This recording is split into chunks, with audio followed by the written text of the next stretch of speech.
Podar house में वापस लौटकर अभीरा हुई इमोशनल।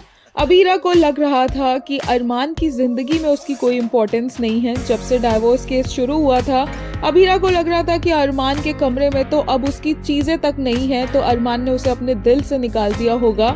और अब जब एक बार दोबारा से वो अपने और अरमान के कमरे में पहुंचती है, यहाँ पर वो जैसे ही कबर्ड खोलती है, उसे वो बरनी मिलती है जिसमें अरमान ने अभीरा की सारी यादों को संजो कर रखा हुआ है। अरमान के इस जेस्चर को देखकर, उसके अभीरा की तरफ डेडिकेशन को देखकर अभीरा बहुत इमोशनल हो जाती है। वो बरनी में से एक एक करके सब चीजें निकालती है, चाहे फिर वो डायरी हो, अभीरा की चूड़ियां हो, अभीरा और अरमान की तस्वीर हो, या फिर अभीरा के परफ्यूम की कैप हो।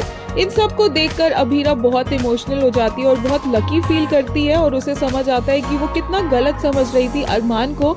अरमान इस तरह से अभीरा की चीजों को अपने कमरे से नहीं फेंक सकता है। और जैसे ही अरमान वहां आता है, अभीरा इतनी इमोशनल होती है कि उसे गले लगा लेती है और उसे बोलती है कि अरमान कितना सिली बॉय है जो उसने अभीरा की ऐसे चीजें संभाल के रखी है। और फिर अरमान अभीरा को बोलता है कि उसने तो और भी चीजें रखी है। अभीरा ड्रेसिंग टेबल के पास जाकर बोलती है कि मेरी सिंदूर कहाँ है, तो अरमान उसे सिंदूर लाकर भी देता है। और अभीरा और अरमान दोनों ही एक दूसरे को पिंच करते हैं ताकि वो एक दूसरे को विश्वास दिला सके कि वो सच में साथ में अपने कमरे में है, क्योंकि ये चीज पॉसिबल ही नहीं लग रही थी और उन्हें अभी भी ये लग रहा है कि ये सपना चल रहा है, बट ये हकीकत है। एक्चुअल में अभीरा अरमान एक हो चुके हैं।